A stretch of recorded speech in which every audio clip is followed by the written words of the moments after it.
Shoutouts ni kay Judge Gina na nandito. Let's get lit. Let's get lit. Party. Kay Judge Gina. Let's get lit. Let's get lit. Shoutouts kay Judge Ginan. Party. Party. Let's get lit. Judge Gian. Let's get lit. Gina nandyan. Party. Ano na ito? Party. Let's get lit. Alam mo, lakas mo. Let's get Nagbabattle lit. pa tayo. Yung mga round ko, yung i-breakdown mo. Kaya Party. kay Judge Gina, Party. no? Let's get lit. Game! Let's get Di lit. pansin gano'ng mahina kasi sa TikTok Party. sa sikat. Party. Pag Let's get dyan, lit. Judge Ginan. Let's get lit. Instant na react.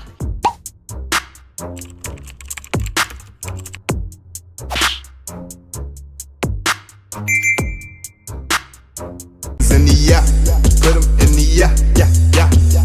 If you feeling real good, put your hands in the yeah, put 'em in the yeah, yeah, yeah. If you feeling real good, put your hands. So what's up mga kumagain back, ang inyong online judge. Walang iba kundi Judge Ginan. Okay guys, bracket B tayo ngayong gabi. Syempre dito pa rin yan sa Titulo 2024 Quarterfinals. So natapos na natin yung dalawang quarterfinals sa bracket A, Shaboy Ets, Pamoso Martri. Ngayon naman, dako tayo sa bracket B at ito yung unang re-reviewin natin. Baltz versus Josh. So, style clash guys, knowing them both dito sa pulo. Baltz, sabi ko nga si Baltz may pagka apex, 'di ba? Andun yung mga punto niya, yung mga jokes niya na nasisingit niya, 'di ba? Sa bawat bara niya. Si Josh naman more on comedy, pero kaya din niyang tumechnical, kaya din niyang magbigay ng magandang round at well-rounded na round. So, kung titignan mo siya, kung hihimayin mo siya, masasabi mong may kaya nila parehas yung estilo na ginagawa nila. Kaya ni Baltz tumechnical, kaya ni Josh tumechnical, kaya ni Baltz magsingit ng mga jokes at kaya rin naman ni Josh magsingit ng mga jokes, 'di ba? More on effectivity na lang talaga kung yung angles at mga references na gagamitin nila para sa isa't isa. Titignan natin kung sino yung mas effective doon. Kung himayin mo, ganun yung laman . Pero on paper, masasabi mo siyang style clash, tulad ng nasabi ko kanina. So bakit ko nasabing style clash? Syempre, si Josh kasi more on comedy yung approach niya, 'di ba? Si Baltz naman more on technicals. So ganun yung first impression dito sa sa matchup na to. Pero kung ihimayin mo siya, pareha silang well-rounded . So tignan natin kung paano nila aatakin yung isa't isa at sino yung mas may effective na mga bara, na mga punchlines.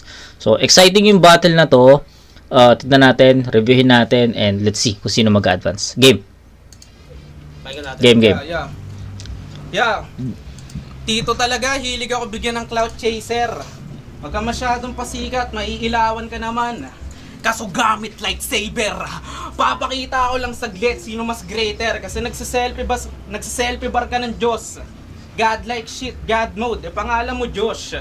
Para kang tanga. Diyos na walang H, ano yan? Diyos sa Pampanga.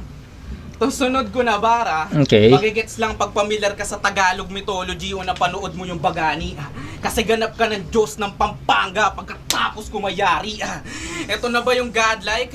Nagpatulong pa kay Martri sa laban nila ni Santasa para mag-react sa mga lines niya. Kahit mahina yung bara, yung reaction king, pakilakasan ha. O sa All God lumapit para yung schema mapaganda. Kala ko ba godlike? Ba't nagdadasal ka pa? Godlike na nagsama ng all God sa katauhan ni Martri. Pues ito kilig. Ganda nun Akala ko ba godlike, ba't nagdadasal ka pa? Ganda nun. Maganda yun. Yung schema mapaganda. Yeah. Kala ko ba godlike? Ba't nagdadasal ka pa? Yeah. Godlike na nagsama ng all God sa katauhan ni Martri. Pues ito killing spree, mala ML, panis na buo nyo na party. Kasi angat ako sa godlike, standing ko pan legendary. Isang battle sinakal-sakal siya ni Abel, di man lang siya nakakontra. Habang sakal, nag-aantay lang ng re-rescue. Nagmukha siyang bitch mga kosa. Sa R&R na yung venue. Di ka man lang nakaporma. Tas Okay. papag-asa ka sa mananapak talaga. Man, I'll wreck this bitch. Kahit putol-putol video ng pulo, boy, yung gearing clip. Malupit sa music. Kahit pa Adobe o FL Studio, kilala nyo ako. Pero pag sa battle rap, mga kalaban, nagka-redat sa noo pag nakatutok to. Yung connection, di na gets nitong bobo. Boy, sanay ako mag-click sa may red dot, parang nagre-record lang ng audio.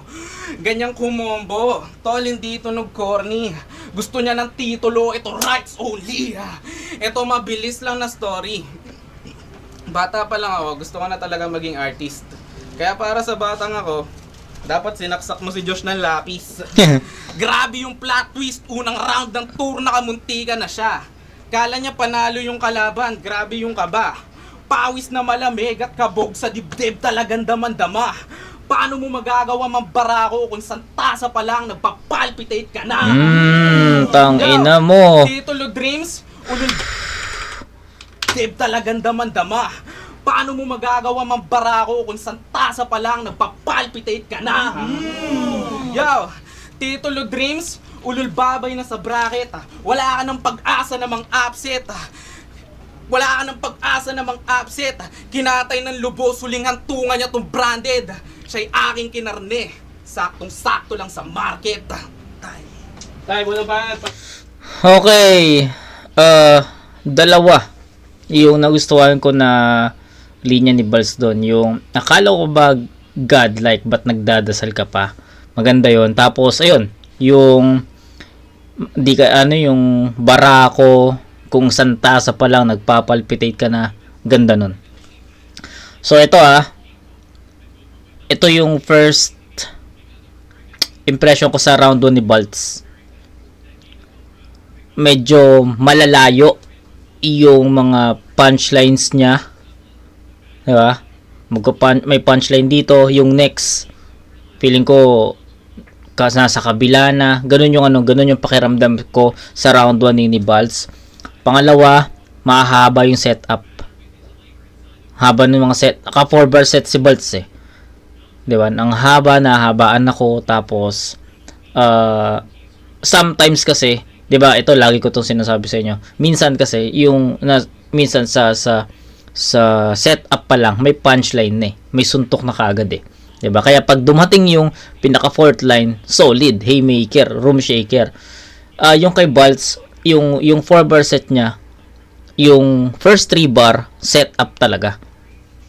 Kaya minsan pagdating sa fourth line, medyo natutulugan na, medyo hindi na na-appreciate yung punchline, or minsan hindi nagiging ganun ka-impactful kasi nga medyo matagal yung dating. So ganun ko nakita yung round 1 ni Baltz. Medyo nahabaan ako sa punchline, hindi ganun kabigat yung punchline.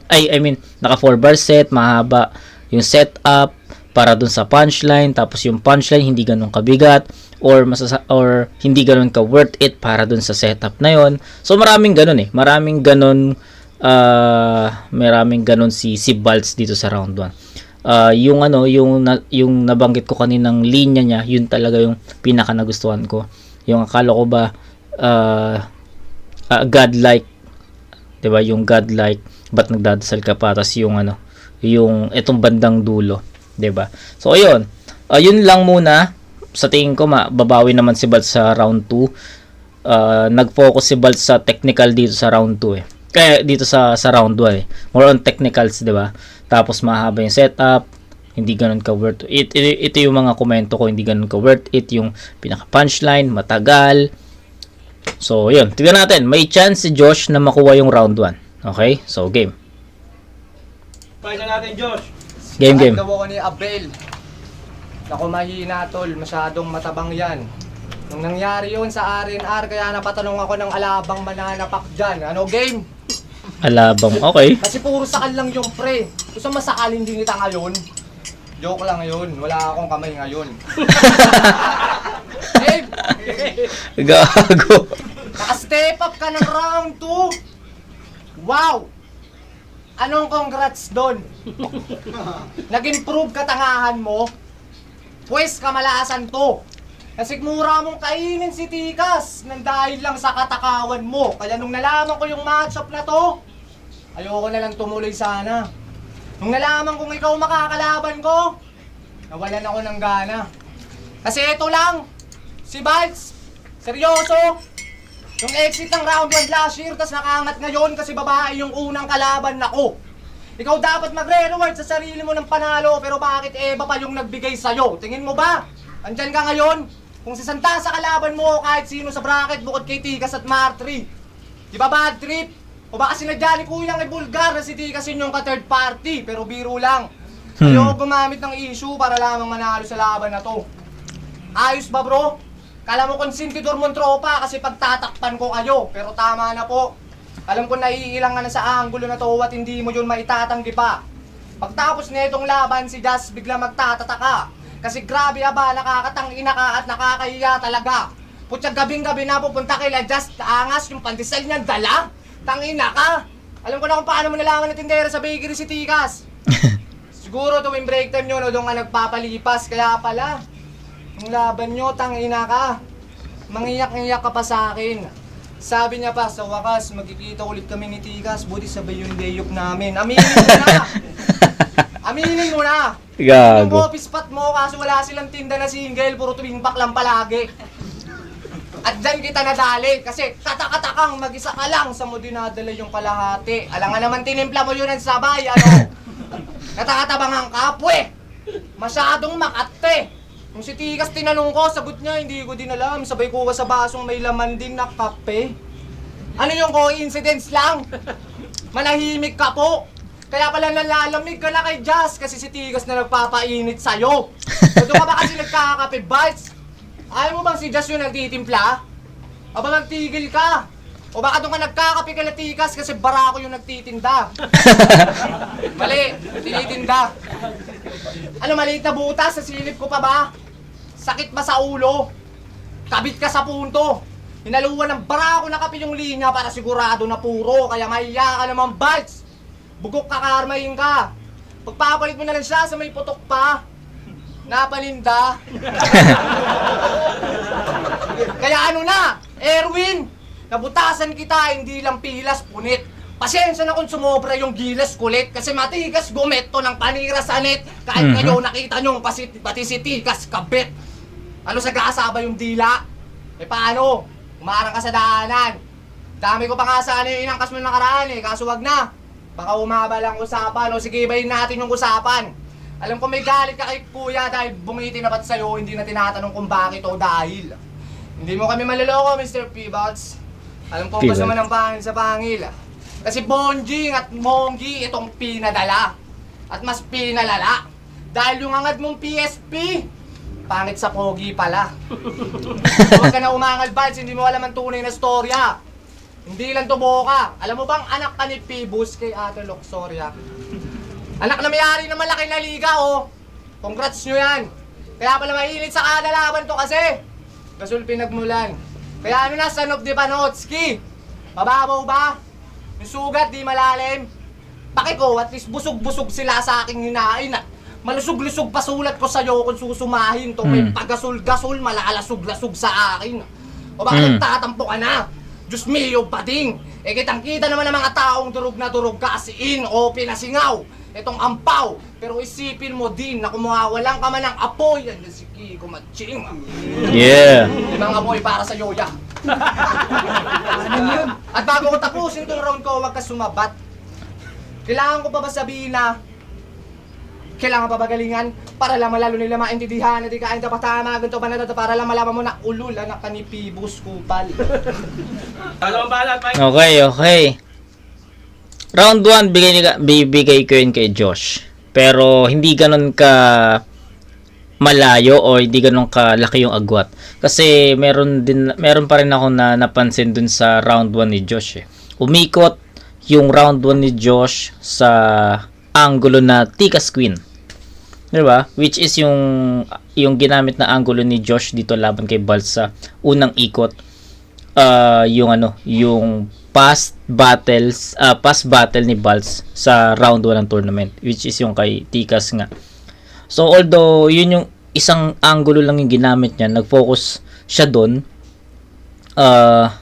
para sa akin nagkaroon naman ng ano naging effective naman 'di ba? Nagawan niya ng iba't ibang storya, napasukan niya ng iba't ibang linya, 'di ba?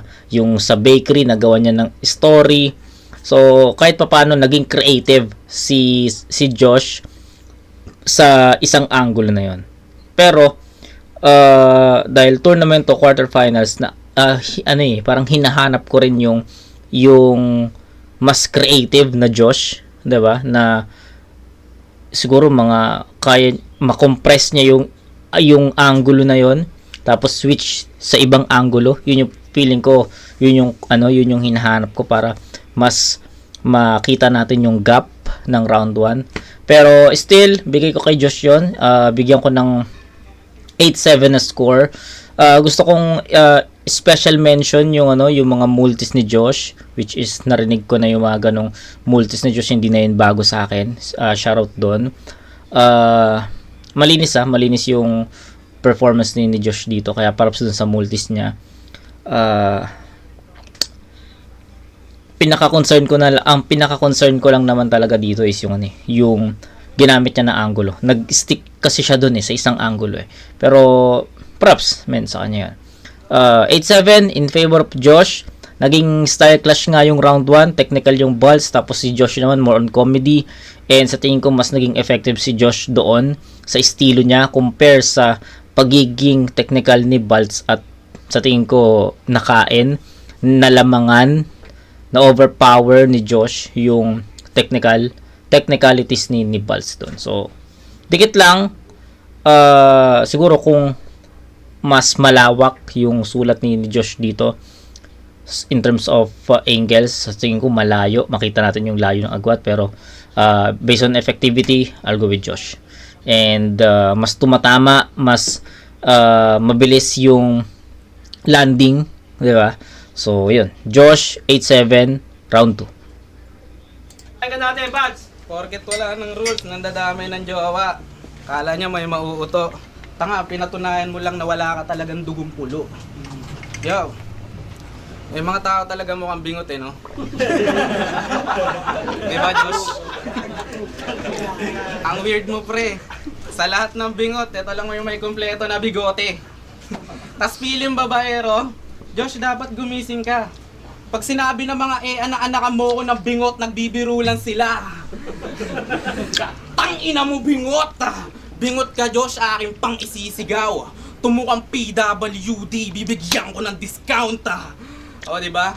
Nagmukha siyang bingot kahit hindi naman talaga. Ganyan gumawa ng linya, Josh, nagmamarka. Eto na ba yung rider ng Foodpanda na marami raw asawa, ululbistado ka na? Pag nagtatampo yung EA, bigay ka agad yung luho. Tamang kupet ng burger sa order ng customer, ayun. Meron na siya pansuyo. Pero yung angas niya, agad na rin matutuldukan. Foodpanda rider ka nga. Yan dala mo, nilalamong ko lang.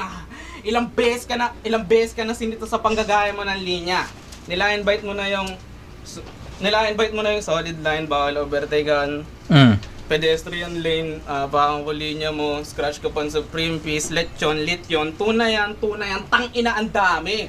Baka maubos lang oras natin, baka pag binanggit, maubos lang oras natin dito. Buong highlight ng career mo, puro nakaw lang iho. Kaya sad life kasi mas tumatak pa yung line bike kesa sa sinulat mo pa mismo. Mga barang, ibang klase ang trip mo. Mga balang gamit na, aba pinupulot pa. Kung laman ng baril mo, tinggadi na yung puputok pa. Ito na ba yung source mo, Jabo? Binibigyan ka ba na ito ng bagong sheets? Josh na nagtutulak ng greens, ano yan? Kangkong chips? Josh, mohi ka! Yung reference sakto dyan. Kasi pagtapos nito, matik pupulutin siya sa kangkungan. Ewan ko na lang kung makatayo yan sa suntok na malaol. Makikita ng mga tao online. Total trip mo mag-smoke, I'm sending you to the most high. Ano? Ididis mo na naman mantra? Ako nagagawa para sa'yo. Si Lak sa pulo lang nananalo. Si Lum sa Facebook lang malakas manggago. Si Belse may sakit sa bato. Si J-Doc nag-finals na't lahat, wala pa rin sa flip-top nako. Si Andros nag-i-starter masyado. Habang si J-Ray dudurugin ko lang pag nasa semis na ako. Awit Balts, ba't mo naman dinidis mga grupo mo? Parang tanga to. Ulul sinadya akong ibaba yung mantra para makalibil naman kayo. Kasi limitless sokreo, parehos lang bogchi. Mga MC typical. Lagay nila parang OOC. Gagawin kong critical. Tay, paano banat, Josh? Okay. Hindi ko alam kung sinong panalo dito, pero I think may malaki yung butas na o yung malaki yung blanco ng round 2 ni Balts. Para sa akin, hindi niya totally nakuha yung momentum, yung performance level na hinahanap ko, at sa tingin ko alam din ni Balts yun eh. 'Di ba? Walang momentum, guys, walang, alam mo yun, yung peak ng performance hindi niya na nakuha yun. Tignan natin ha. Round 2. Nakakala. Sinamurero. Halika. Usap tayo. Ang laban nyo ni Tikas, ba't mo pinuloy yung mga netizen sa comment section? Karapat-dapat na ba yan? Hindi daw AMC yung mga yon. Sa pagusga, wala daw karapatan. O sige. Tatanungin kita, tol. Sana maging tapat ka sa sining. Bakit ka nagra-rap? Para saan? Di ba para ma-showcase talent mo at mapatunayang isa ka sa magiging? Pues wala ka rin karapatan sitayin yung isang fan sa mga gusto niyang sabihin. Kasi kung wala yung mga yan, magra-rap ka ba ngayon? Di ba hindi? Huwag ka magpaka-hipokrito, aba. Kasi walang taong gugustuhin maglabas ng talento tapos wala makaka-appreciate sa kanya. Alam mo yan. Hindi ko na kailangan pabain. Alam ko mabilis ka mag-gets, dude. Ikaw nga eh. Pag may bagong release ka na kanta o battle, di ba pala yan share mo sa Facebook o para saan lahat yon, kupal? Di ba para mapakinggan o mapanood nila yung mga pinaggagawa mo? Kaya pinagtataka ko nga to. Kung bakit ganyan mo itrato yung mga sumusuporta na tao. Kasi ano bang gusto mo iparating sa sinabi mo kay Tikas? Pag panalo ba sa live, di na pwede matalo sa replay? Ayun ba yung pinaglalaban? Imbento o katangahan? O baka di mo lang matanggap komento ng katotohanan? Kasi bitter sa mga pan. Aba masyadong mahangin, dapat tinataktak na to. Kasi bakit inihila mo pababa yung mga taong mag-aangat sa'yo? Kasi dahil dyan, nawala respeto ko sa'yo, tol, at yung galit ko is getting bigger. O itong si Erwin Christian Puno, masyadong nakaka-trigger, tang-ina ka. Kaya puparuhan ka ng labis bilang pagsingil ng atraso. At bago mo ituring sarili mo na artist, pag-aralan mo muna makipagkapwa-tao. Kasi oo, gago. Kala mo ba naiiba ka na sa kanila porket marunong ka magsulat? Burat!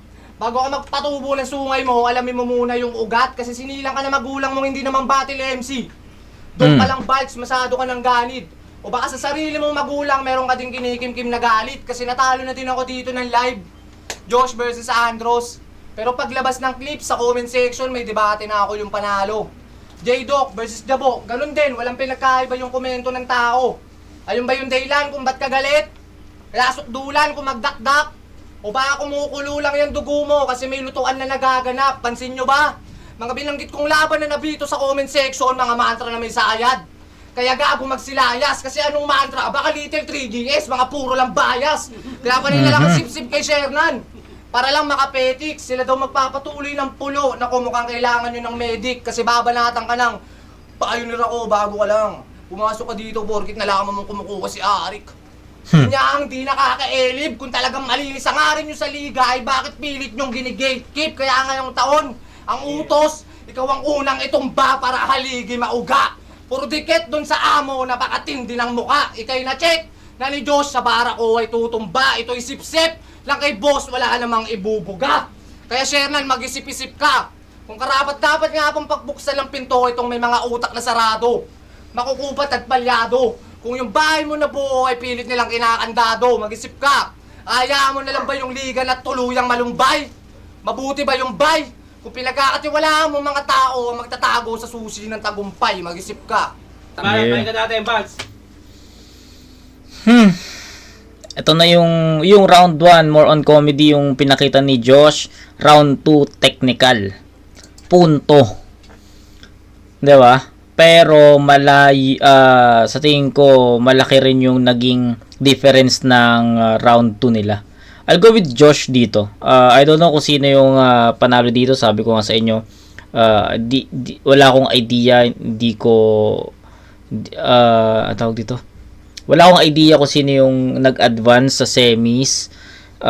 Gusto kong panoorin to as fresh 'di ba? So, yun, hindi ako nag-search about result ng battle na to. So, yun, para sa akin, first 2 rounds nakuha ni Josh yun. So, magkaiba ng approach, especially sa round 2. Yung round 2 naging technical versus technical Pero sa content makikita natin na malaki yung nilamang ni Josh. So saan? Paano? So I think lumamang si Josh sa punto at yung mga naisip niyang angulo para kay Baltz. Doon siya lumamang. 'Di ba? Although may Tikas Queen ulit na na reference, 'di ba? Pero ibang atake naman. Hindi naman more on, hindi siya nagbabad sa Tikas Queen. Ang pinakapunto lang niya doon yung comment ng mga fans. So, yun, inelaborate ni Josh yun. Nakita ko yung doon, nakita ko yung gusto niyang mensahe na iparating at para sa akin tumama yun kay Baltz. 'Di ba? Pinagkumpara niya 'di ba? Pinagkumpara niya yung comments dun sa ginagawa ni Baltz na almost identical naman, 'di ba? So at some point naging na breakdown din ni Josh si Baltz doon. So ayun, I don't know if mag-agree kayo, pero sa tingin ko nakuha ni Josh to. First 2 rounds Josh yun. Si Baltz sa round 2 hindi niya nakuha yung momentum niya. Unlike kay Josh na sa bawat bara, sa bawat linya, mararamdaman mo yung punto. So, that's the difference. I'll go with Josh sa first 2 rounds. That's 16-14. Round 3, pakinggan natin. Tanginan to, gine-gatekeep daw namin yung pulo. Para kang may katok. Kung gine-gatekeep namin yung pulo, paano ka nakapasok? Yaw! Katunog mo si Makoy. Katunog mo si Espero. Katunog mo si Pilos, katunog mo si Supremo. Tangina, nakaka-cringe siya. Nagsasalo-salo kayo sa iisang style na may wordplay na sablay at mga punches na reach siya. O pare-parehas lang mag-spit Pinagkamalan nga tong training grounds ng 3GS kasi duran yung lahat ng galing sa lipa. Pilos, Supremo, di na nakakapagtaka nakatunog mo yung mga yan. Kasi di mo sila kagrupo pero unknown ka din naman Uy! Unknown ka din naman kasi nag-champion ka sa top tier. Kaso na natiling no-namer. Walang tumatak na haymaker. Walang nababahala kahit galing ka ng top parang baog na explainer. Kasi sabi mo ay na fuck that shit. Wala namang problema sa line marking. Kaso kadiri pag ganyan palagi yung bitaw. Taman sita sa lumang verses. Masyado ka pang hilaw. Binabattle mo, mahinang version ko. Dinudurog ko, malakas na ikaw. Tas tamang comment ka pa sa poster ng congrats na kaagad sa hindi naman ako magsisemis. Mind games mo pambata. I hate the way that you walk, the way that you talk. I hate the way that you dress, putang ina ka. Si Drake nga di umaaming talo, kahit body bag na di mas bitch ka pa sa kanya. Kendrick pati Drake reference aking pang isasagad. Kita nilang sa pulo ako yung future, I'm really like that. Kaya nga John Adios pagkalapat ng Jabat Cross. Di niya kapatid si Bimbi pero may tama sa ulo si Kuya Josh. Isang malaking kupal boss. Inaas ko sa kanya yung mantra na nagsusulatan. Kanyang ginigiit. Kung sinulatan ko si Andros tas tinalo ka niya, di alam mo sa sulat ko, di ka hihigit. Hindi ka nagmamatter sa liga. Yan akin na breakdown. Pero ngayon may bilang ka na. Standing 8 count. Binaong ka na ni Andros last tour na. Nanatili pa din na stupid. Ngayong mantra na naman kaharap mo. Tadhana na nagpukit. Gaya last year, pangalan mo na naman magkakaroon ng guhit. Ganyan talaga pag mantra. Inuulit-ulit. Inuulit-ulit. Inuulit-ulit. Ganyan talaga pag mantra. Inuulit-ulit. Kalaban mo ngayon, may stable na trabaho. May stable na trabaho. Hindi na nangungupahan. Ano pang iyabang mo ngayon par? Nakapag-invest na rin sa maliit na studio. Sa sarili ko pang lugar. Anong rason ba't lahat ng iyon kailangan pang ibulgar? Ito'y paalala lang kay Josh na di siya mananalo pag yung kalaban may resibot na pundar. Time. Tayo, muli ba? Okay, yung last 8 lines, last 4 lines, selfie bars, no? Nag-choke pa bago pumasok doon.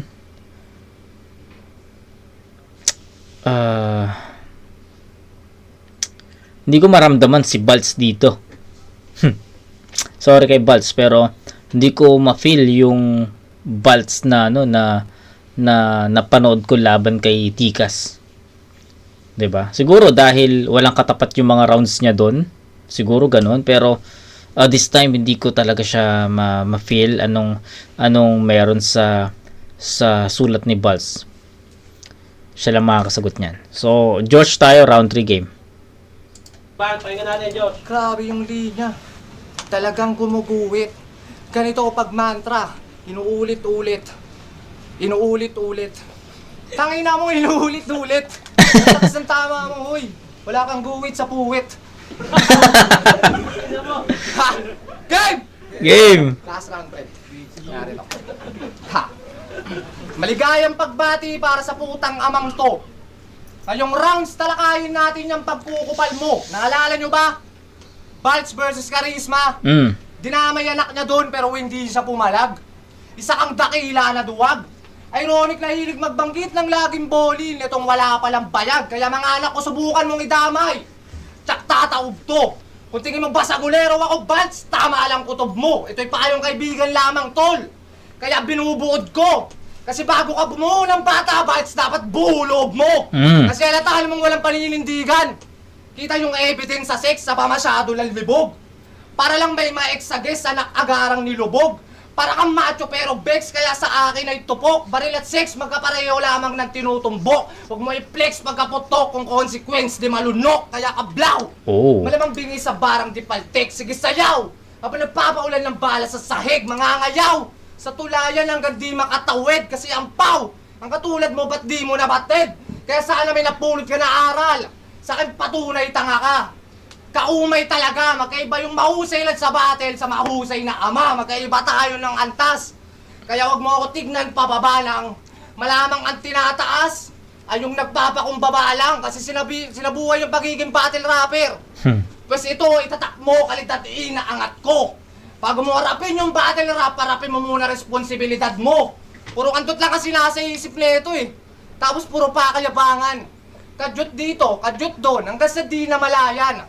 Na yung tema naging bastos, pero sakto sa nakasanayan. Hiling mo rated SPG, pero di alam na patnubay ng magulang ang kailangan. Isa kang pabayang ama. Di ka bagay magka-partner. Anong karapatan mo maging rapper? Kung yung round mong nabuo, hindi mo kaya na ma-handle. Kaya sa anak ni Balz, kung mapapanood mo to balang araw, alam ko makakabuo ng tampo to para sa'yo, gusot na hindi niya alam. Pagtapos mo tumanoorin, mapapasabi ka ng sana nilunok ka na lang. O kaya pinalaglag. Ano masama na ba ako? Pandadamay ko ba yung patunay? O ideya ko yung mas mahusay? Mas ayos na mamatay siya lang wala pang isip kaysa may masakit siyang iniisip na dadali niya ako buhay kasi kupal naman yung tatay niya. Itatanggi mo pa? Nakakakonsume. Kung manluloko wag kami. Napascratch na lang yung gago na napasok niya yung puti kaya wala kang kwenta, Balz. Wala! Scratch na pasok yung puti. Billiards, no? Billiards bars yun, tol. Scratch na lang yung gago na napasok niya yung puti kaya wala kang kwenta, Balz. Yeah. Wala kang kwenta, Balz, kasi ako, babad man sa trabaho kaya kami natong sa oras ay nagkulang. Pero ginamit aking gulang, ikaw. Babad lang sa trabaho pero wala kang oras maging magulang. Kaya kung dapat kang sisihin kung ba't to nasulat, walang iba kundi si Sharon lamang peace.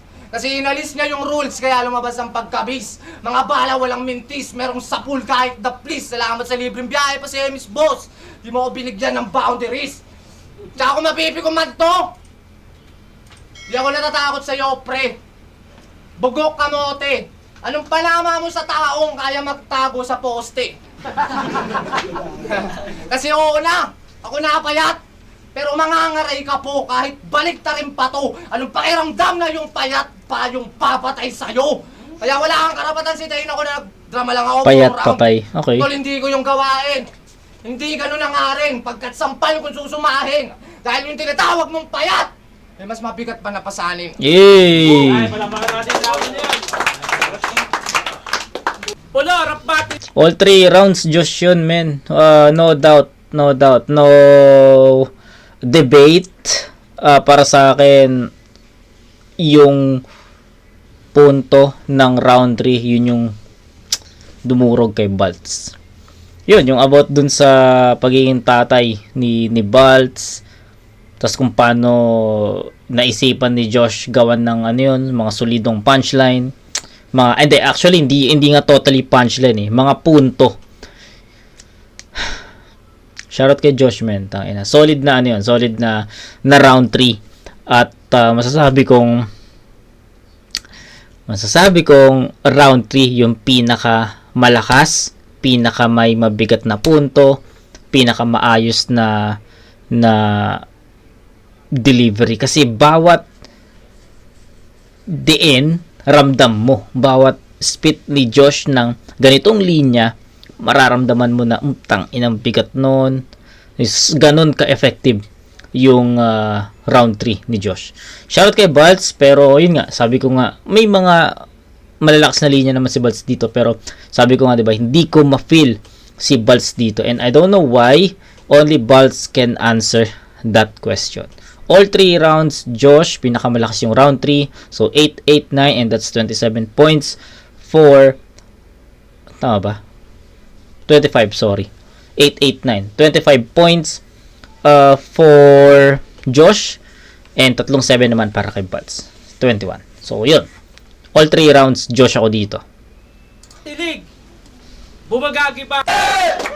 Ito na 2024. Wala isang beses pa maging rin na ship load para kay Josh. Kurado.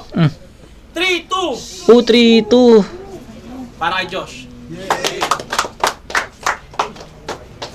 Yun, shoutout kay Juan Paulo, Dikit. Okay, judges tayo. kay Daniel Ace Moore. Solid, men.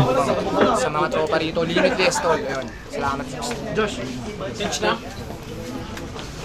Joas, pero para sa akin, dito na laban, isa ako sa bumoto kay Baltz.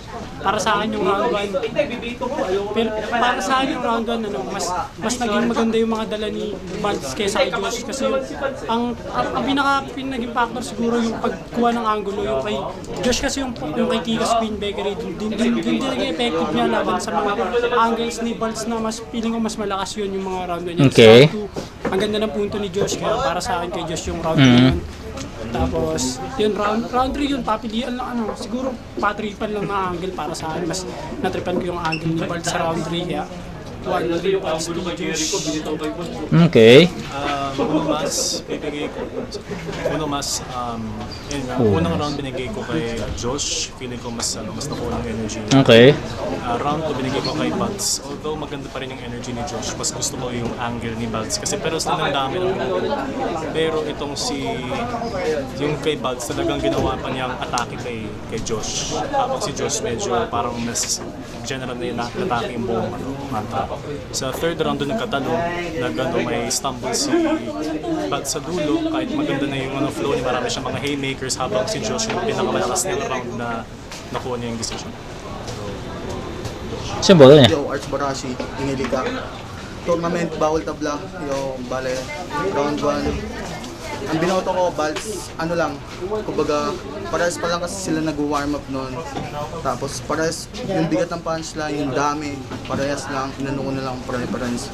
Mas nag-arap si Baltz, mas yung pag-iisip niya ng rhymes, mas okay, mas pinaglaanan niya ng oras, kaya round 1 binoto ko Baltz. Tapos, round 2, ayun, may konting stutter sino ba to? Si Baltz. Tapos, round 2 ni Josh, ang bigat. Tapos nandun pa yung linyang pinaka nagustuhan ko sa battle na yun. Round 2, binigay ko yung bombo kay Josh. Sa round 3, parehas sila ng angle, merong napundar sa may ibang klaseng responsibilidad daw. Para sa akin, parehas mabigat yung punto nila, kung paano nila sinabi. Ang akin na lang, kumbaga, kung anong mas totoo, si Baltz naman, di ba? Kita naman natin yung music niya, yung studio niya. Kumbaga, preference ko lang talaga, point 1, Baltz. Round 1, round 3, Baltz. Round 2, Josh. Okay. So, Charisma nga pala, binoto ko si Josh, pero sobrang bigat ng laban, bale. Ito para sa akin talaga, yung panalo lang talaga kay Josh yung huling 4 bars niya sa dulo. Bale, ito round 1, binigay ko kay Balz. Pero sobrang pa yung energy ni Balz doon, saktuhan pa lang. Pero ganoon din yung pinakita nung kabila ni Josh, saktuhan lang yung binigay ng energy, pero lamang si Balz doon. Pagdating sa round 2, doon pa lang. Kasi parang bigayan pa lang sila ng round 1. Pagdating sa round 2, doon nagsimula yung magbakan. Binigay ko yung kay Josh. At ayun, namamang lang siya ng konting-konti lang. Sa round 3, akala ko si Balz na, kasi nga talagang sunod-sunod din. Pero medyo late na niya nilabas yung niya pagiging aggressive niya, late niya na nalabas yung pagdating sa round 3. Pero bibigay ko sana talaga sa kanya kasi dapat yung ginawa ni Josh. Para sa akin, kung hindi niya nabanggit yung sa dulo yung niya, kasi ano bang point ng round 3 niya, hinahanap ko yun kung ano yung punto niya sa round 3. Kumbaga, pero tumutuloy-tuloy ng suntok niya, pero may hinahanap pa rin ako. Hanggang sa binitaw niya na nga yung sa dulo, kung sinabi niya hindi lang ako nagdadrama dito, ayun yung inaantay ko yun. Dumating yung punchline, tapos sinundo niya pa yung huling-huling yung may mabigat na pasan. Ayun na yung parang nag-decide sa akin na okay, lumamang na si Okay. Josh na konting-konti lang kasi pwede rin kay Balz yun. Sobrang konti lang siguro, 9-8 yan. Charisma. Okay. Yun, then yun nga pala. Round 1 para sa akin, halos pantay pa yung energy nila. Sobrang daming tumatak na linya ni Balz. Sobrang lakas nun. Kumaga kung i-score ko yun, dikit, lamang na lamang ng 0.5 siguro si Balz. Pero lakasin naman si Josh. Sa round 2, para sa akin, lamang pa rin si Balz. Pero hindi naman konti lang din, sobrang konti lang. Pero pinaka naging deciding factor ko yung round 3. Although para kala ko kay Balz na yun yung 1-2 kasi pili ko lamang siya ng konti lang naman. Pero yung round 3 niya medyo humina. Lumay na yung round 3 niya. Tapos dun yung parang, kumbaga sa boxing yun yung naka-knockout punch si Josh. Tapos dun na, naglabasan lahat ng niya. Lahat ng material niya puro solid. Tapos, kumaga, ang score ko dun, 10-8. So, overall para sa akin, yun. Panalo si Josh, pero 0.1 lang. So, kaya dikit 3-2. Actually, either way yun, kahit kanino pwede. Pero binoto ko pa rin kasi si Josh na yung energy niya sobrang lakas sa kayo. Mga punchlines niya, yung mga material niya nung huli yun. Kumbaga, naka-lucky punch yun. Josh. Okay. Hindi na ako magdadagdag ng explanation pa kasi narinig naman natin yung explanation nila and agree naman ako. Wala akong naging kapares na all 3 rounds kasi para sa akin yung round 1 Josh pa rin yun Siguro preference na lang. Pero ayun, wala na akong ibang idadagdag pa. Sa tingin ko, yun, tama naman si Boss Benji na either way, 'di ba? Yun. J-Reggie versus D-Prof. Doon na tayo and tignan natin kung kaya pa ng oras. Pag kaya pa, pukpukin na natin yan. Okay? So, kita-kits tayo doon mga kumag and shout kay Josh. Props kay Balz. Peace out.